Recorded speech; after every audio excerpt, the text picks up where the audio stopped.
Welcome to another edition of Our City.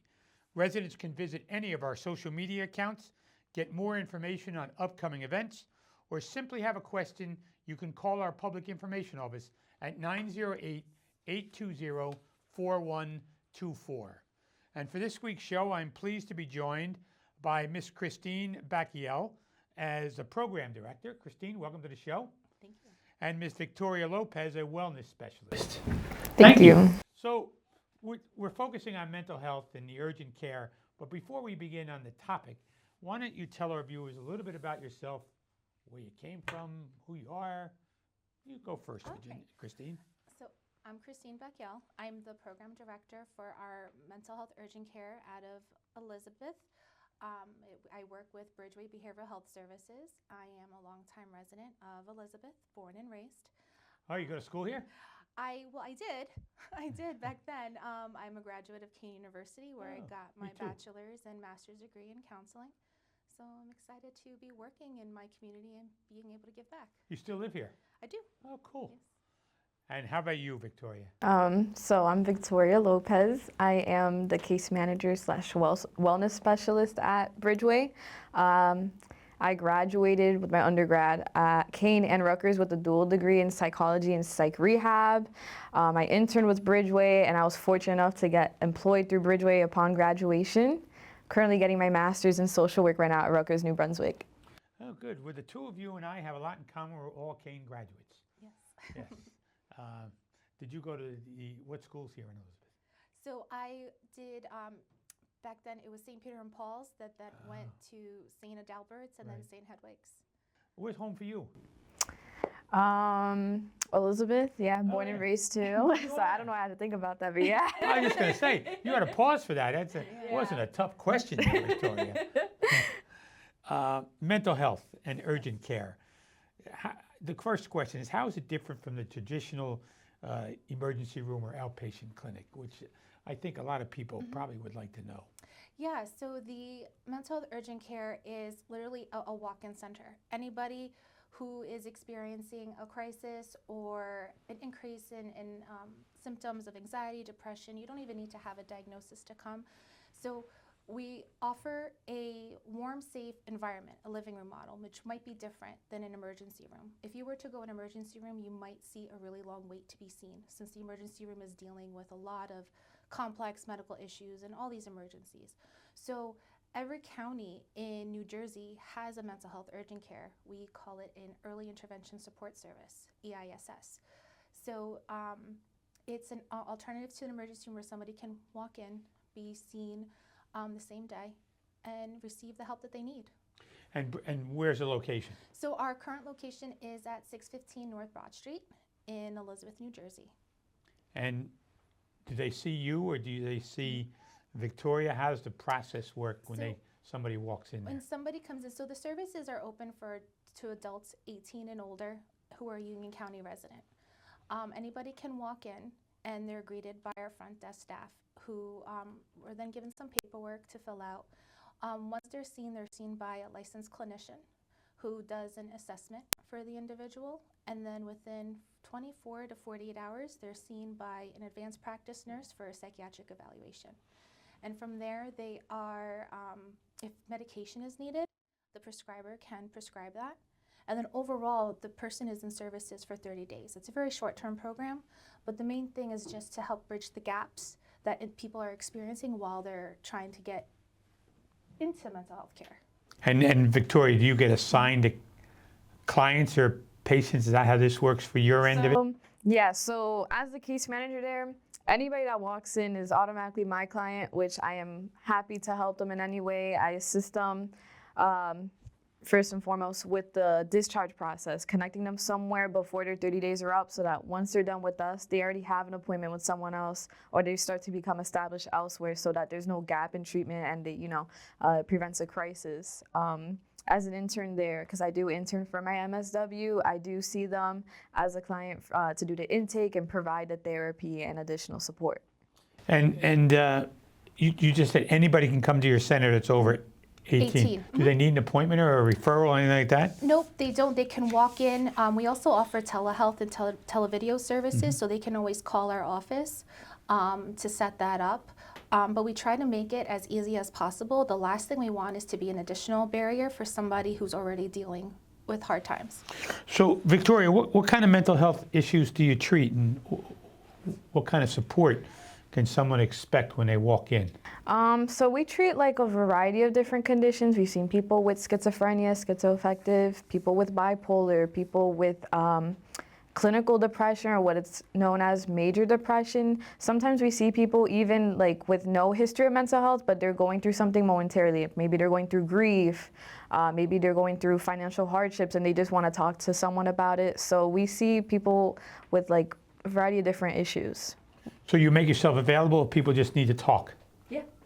And how long do you do that? I mean, half an hour and just till it... some people may want to come in for all day, who knows? Yeah, I think for the most part, we see people for like about an hour. So if people are coming in having a crisis, then it's like whatever it takes to de-escalate. Okay. So mental health urgent care in our city and the gaps in the healthcare system, it's, especially in today's world, it's extremely important. Are you on the cutting edge for all of this? Is this something done statewide, or is it just... So it's done statewide. Every county now in New Jersey has a mental health urgent care. It's operated by different mental health organizations across the state. Bridgeway operates the Union and Hudson County mental health urgent care. So it's definitely a service that's needed, especially with all the new initiatives coming up with 988, Arrive Together, which is big. So we were one of the pilot cities for Arrive Together here in Elizabeth. Mm-hmm. And I guess we would bring people to you as well? Yes. So as long as the person is not a threat to themselves or others and can be safely seen in like an office type setting, they're more than welcome to come to start their mental health journey and treatment at an urgent care. I think of it as if you are, say, coming down with like flu-like symptoms and your private PCP might have a long wait time to get seen by an appointment. You're going to go to your local urgent care, like a Care Station or City MD. We're that for mental health. Well, it's fantastic, by the way. I'm really learning a lot because I didn't know this service actually existed until talking with you folks. Mm-hmm. So I'm getting an education here as well. And Victoria, you talked about when people walk in, you get all the new clients or the new patients. What's the proper term? Is it clients? Is it patients? So Bridgeway, we use person served. So like a person receiving services from us. So the people that you serve, okay, as when they walk in and they have a crisis, how I was kidding last time, but how much time can you afford to spend with someone at that time?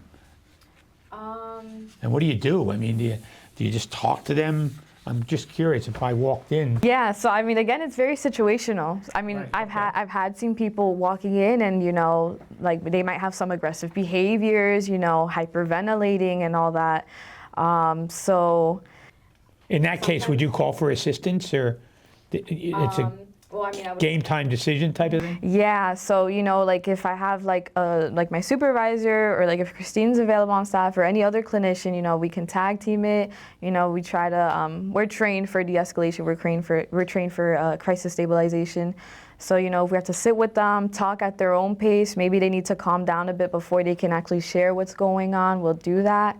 Sometimes I feel like that might take like an hour, maybe a little bit more. But if there's a situation where maybe they are a danger to themselves, or they might be a danger to staff, then we do have to call for assistance. We call when it's appropriate. Okay. And do you work with any community partners, or you run this on your own? Oh, we work with a bunch of partners. Especially getting connected with others, resources for the clients. We've worked with like Proceed Inc. That's a big one here in Elizabeth. They're great, When we work with other partners, we try to either give them a tour of our building, we'll tour their building, really go in depth, explain services, how can we connect our people to you or their people to us.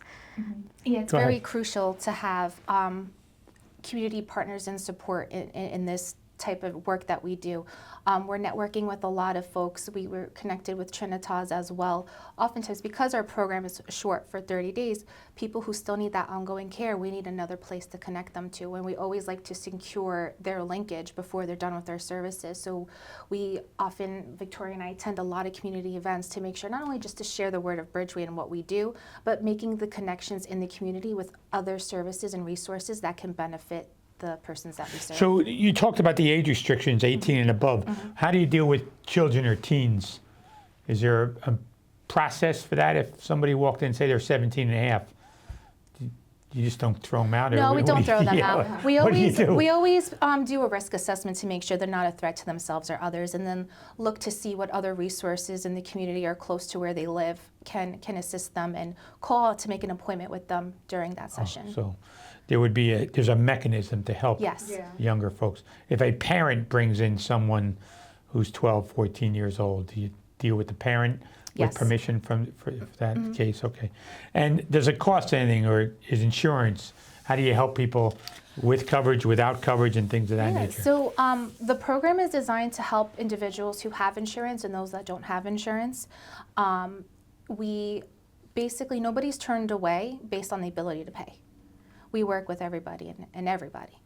So Victoria, you talked about your background, and Christine, you talked about your background, your educational background. What other professionals do you work with, and what kind of training do they have as well? So we work with licensed professionals such as like social workers, clinical social workers, and counselors. And then I guess, are you looking more so within the program or just like? I'm looking for your advice. So who do you deal with? I mean, within the program, the social workers and of course our advanced practice nurses. I guess when we're connecting people, you know, we connect people to different, like even medical providers. Some people come with medical needs. They haven't seen a doctor or dentist in years. You know, we help set that up. We find a place for them. So we work closely with organizations like Neighborhood Health. That's a big one. They're here in Elizabeth and Plainfield, and they have a variety of medical and dental services. Sometimes we also have to refer out to like psychologists, you know, or maybe like neurologists, like different types of specialists. So you would refer, okay. Yeah. So what would you say to someone who's struggling with their mental health, but is really unsure or afraid to ask for help? Yeah, and then I want to follow it up with, what about if they don't want mental help and somebody's forcing them to go? Yeah, so the thing is, you're never alone. You're not alone. I know it might be scary to reach out, but there's people here that want to help you. You know, we're here for you. So, you know, just taking that first step can be challenging, but once you do and you see that there are people that are willing to help you, I think it makes it a smoother process, but you're just never alone. Okay, and so the follow-up question is, what about somebody who's forcing somebody to come to you? That's where it becomes challenging because Right. depending, I mean, They won't be cooperative. right, it depends. We definitely take the concerns from a family member or relative, whoever's bringing the person in. Ultimately, it is the person's choice if they're of age to consent to services. The best thing we can do on our end is just provide education and the benefits of talking with the counselor.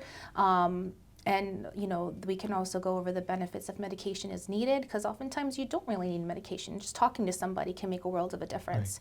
So that's definitely a challenge, but I think the best thing we can do in our field in that position is just educate on what it's like, what the benefits are, and hopefully the person will make the best decision for themselves. So my last question is, how do you measure success in your business? Oh, that's a good question. I think it's just having people come in and utilizing the services, and then hearing the stories of when they're done and about to be connected to the next level of care, or they feel like they've accomplished something. I think those.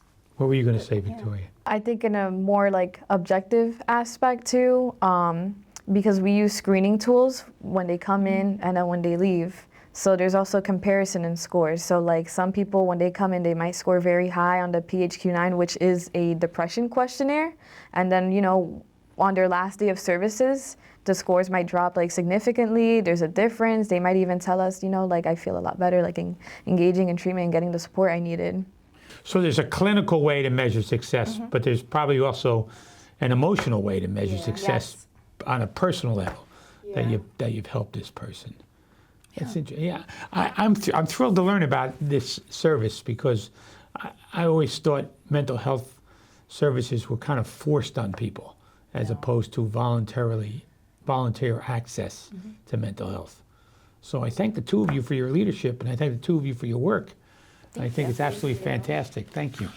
I want to thank Ms. Christine Backiel as well as Ms. Victoria Lopez for joining me for a few moments this evening to talk about wellness and mental health and the access to people who would request help with their mental stability. This is Mayor Chris Bollwage. We'll see you next week on another edition of Our City.